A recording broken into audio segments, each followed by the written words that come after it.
Ladies and gentlemen, welcome aboard. Welcome to Keep Flying.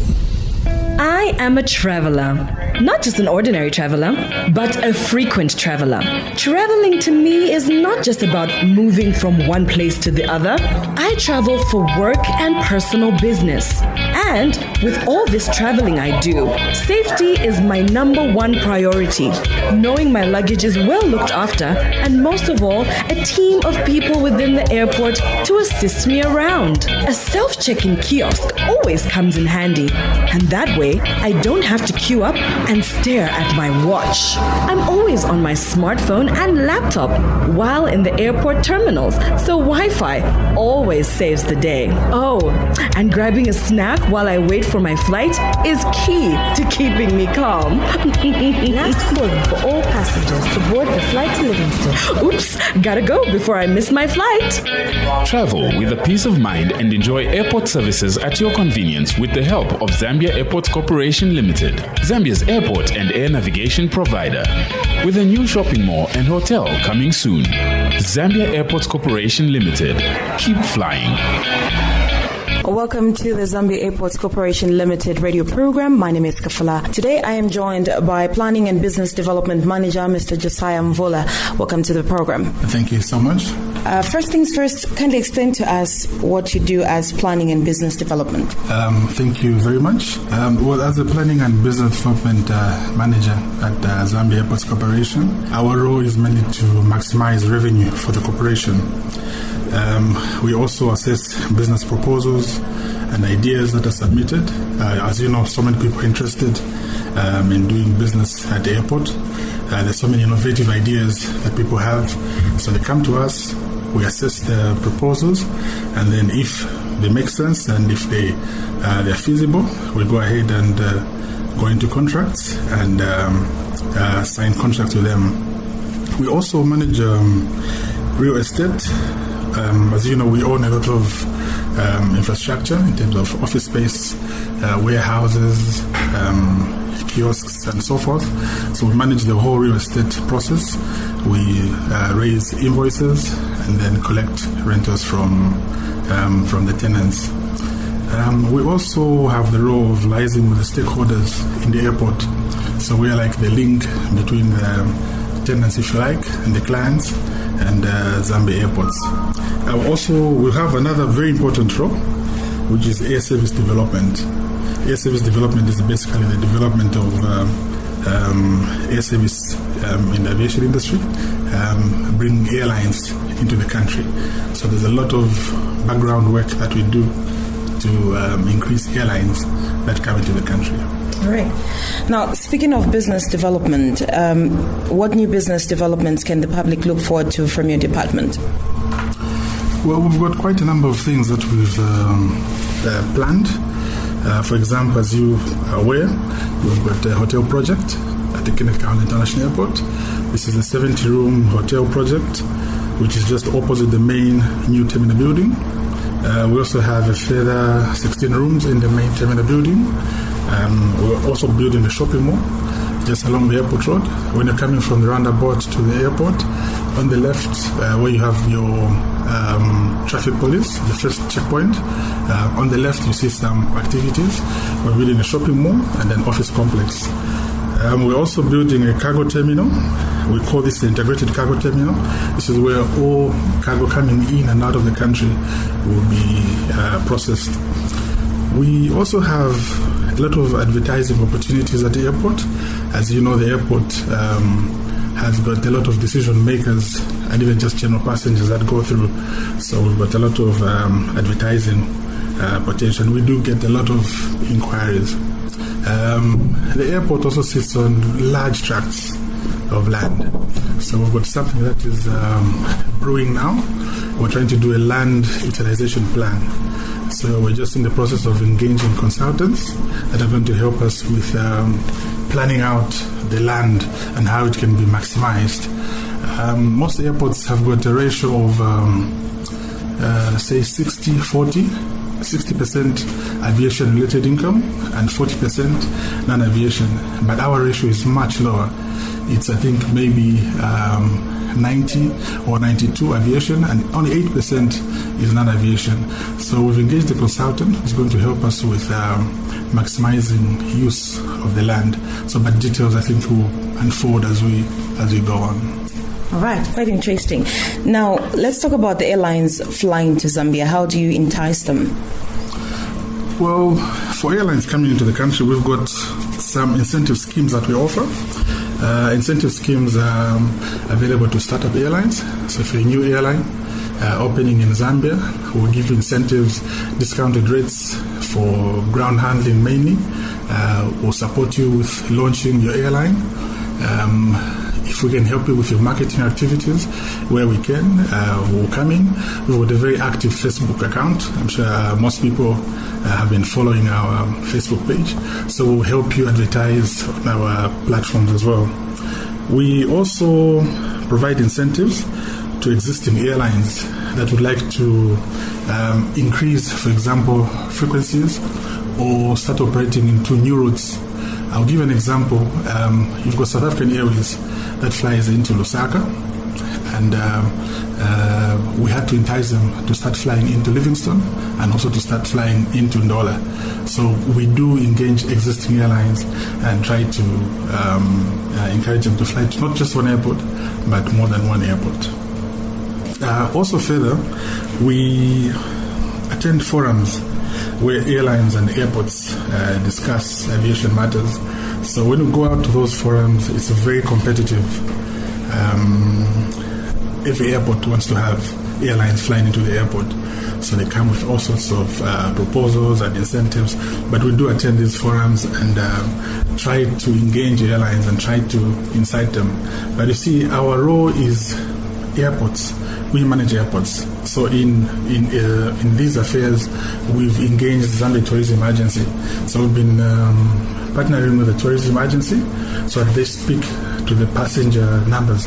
The airline will want to come, but of course they only come if you've got enough passengers, enough tourism activities, for example.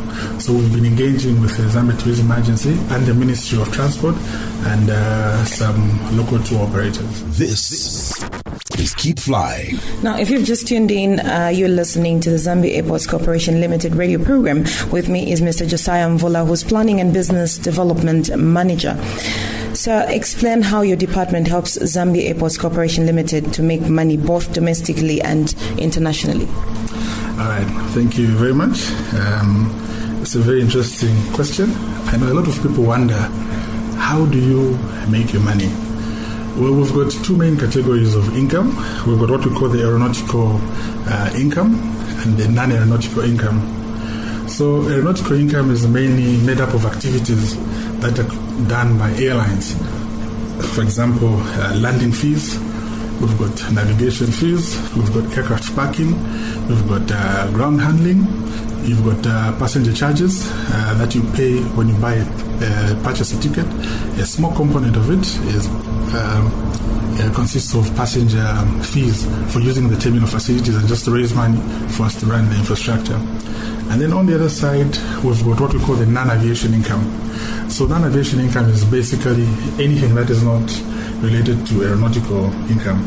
So in non-aeronautical, you get your capex, you got rentals from office space, from warehouses, from duty-free, from advertising, from concessions, and any other income that is not related to aeronautical charges. Okay. Now, earlier in your explanation, you did mention of the fact that you have infrastructure, and so I would like to find out from you, if someone wanted to rent space at the airport, say a shop in the terminal, the new terminal rather, that is being constructed, what is the process? Well, you obviously start with an application letter. You write an application letter addressed to the Director Airport Services, Zambia Airports Corporation Limited, PO Box 30175, Lusaka. In your application letter, you tell us what you want to do, what kind of business you like to do at the airport, and also probably can mention where you want to conduct the space. I mean, you want to conduct the business. We've got restricted areas and non-restricted areas in the public. You tell us exactly how you think your business is going to work. Because some of the businesses are innovative, things that have never been tried before. So you give as much information as possible. And also, your application must come with your company registration details. Of course, we can't allow just any individuals to walk in, and you need to be properly identified. So you need to have your company registration details. You need to be tax compliant, and all the information that you think is relevant and can help you in getting your application approved. Right. So how long does it take for the application to be approved?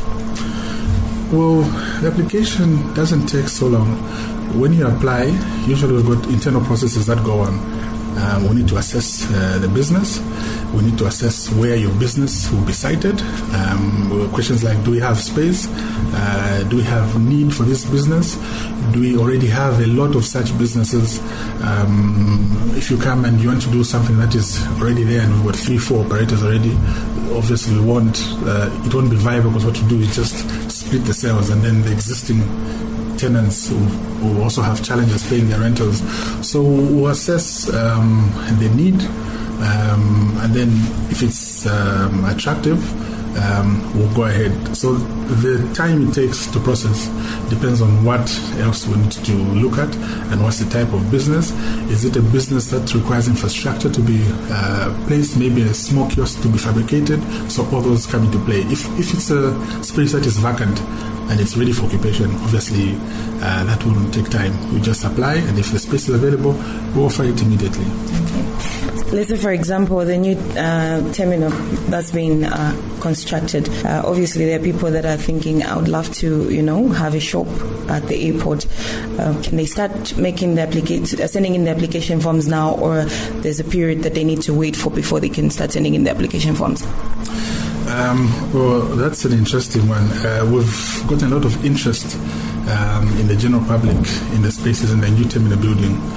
We've actually already started receiving applications from would-be or prospective tenants, and then we've engaged a consultant who's going to help us with a client mix, to help us what kind of services do we need at the airport. If you get all applications for restaurants, obviously you can't have all restaurants, so we need to divide into different categories and according to the needs of the passengers. So for the new terminal building, like I said, we've already started receiving applications. However, we are planning to advertise in the public. There could be people out there who didn't know what to do or who don't know what to do, don't know that people have been applying. So we're going to put up an advert in the public media where the public can apply and tell us what they would like to do. And obviously to go through the usual screening, business screening of relevance, of availability, size and the service and so forth. And also just to check if the people who are applying have proved it in the past, like they've got maybe a business going and it's really been successful. That's not to say that innovative ideas won't be accepted. We'll try to accommodate as many. But yes, an advert will be put in the public media. Okay. So now, what if a company wanted to advertise at the airport? What forms of advertising do you accept, and what is the process? Well, advertising has got so many forms. You've got digital platforms, you've got billboards that are indoor, others that are outdoor, you've got freestanding adverts, you've got all sorts and kinds of adverts. And people are getting more and more innovative, so there's so many new ways of people advertising. We don't have one particular way someone can advertise. We leave it up to the person who wants to advertise. Of course, we've got traditional advertising media like billboards and so forth. So if you want that, you come and see us. We'll tell you whether the space is available. If it's available, then we can offer it to you. But we also have advertising agents. So we do have some media that is owned by advertising agents. So when you come, you identify the space, you tell us how you would like to advertise, what you want to do, and then we'll tell you whether the media is owned by an advertising agent or it's owned by the airport. So if it's owned by the airport, we'll ask you to submit mock-ups. You show us in pictorial form what you'd like to do, how it's going to look like, and then we'll have a team internally that's going to look at the the proposal and see if it's feasible. And then also we're going to vet the message that's going to be there. Of course, you don't want to have an advert in the airport and it's got messages that are not pleasant, or pictures that are not pleasant. So we'll always screen those and make sure that they meet our requirements. All right. As we come to the end of this interview, any additional comments? Well, maybe just one. There's been this myth that Zambia Airports has got aircrafts and airlines. We operate airlines. We get a lot of calls from the public of how much tickets to here, there. As an airport, we don't manage any airline or any aircraft. We just manage the infrastructure at the airport. So we've been trying hard to sensitize the public that we manage the airport infrastructure. And then you've got another category of airlines now who manage the actual airline business. So they are very two distinct roles. So most people sometimes don't see the lines and they think airports are the same as airlines. But we just manage and maintain the infrastructure, while you've got airlines that actually manage the airline business. Right. So thank you very much for your time and for allowing us to come through and have this interview with you. Thank you very much. Mr. Mvula, Josiah right there, who's the Planning and Business Development Manager at the Zambia Airports Corporation Limited. And you've been listening to the Zambia Airports Corporation Limited radio interview. Do follow Zambia Airports Corporation Limited on Facebook with hashtag Zambia Airports Corporation Limited. Follow them on Instagram as well as Twitter. My name is Kafula. Do make it with me next time as we bring to you yet another exciting program on Zambia Airports Corporation Limited. Stay tuned. I am a traveler. Not just an ordinary traveler, but a frequent traveler. Traveling to me is not just about moving from one place to the other. I travel for work and personal business. And with all this traveling I do, safety is my number one priority. Knowing my luggage is well looked after, and most of all, a team of people within the airport to assist me around. A self-check-in kiosk always comes in handy, and that way I don't have to queue up and stare at my watch. I'm always on my smartphone and laptop while in the airport terminals, so Wi-Fi always saves the day. Oh, and grabbing a snack while I wait for my flight is key to keeping me calm. Last calling for all passengers to board the flight to Livingston. Oops, gotta go before I miss my flight. Travel with a peace of mind and enjoy airport services at your convenience with the help of Zambia Airports Corporation Limited, Zambia's airport and air navigation provider. With a new shopping mall and hotel coming soon. Zambia Airports Corporation Limited. Keep flying.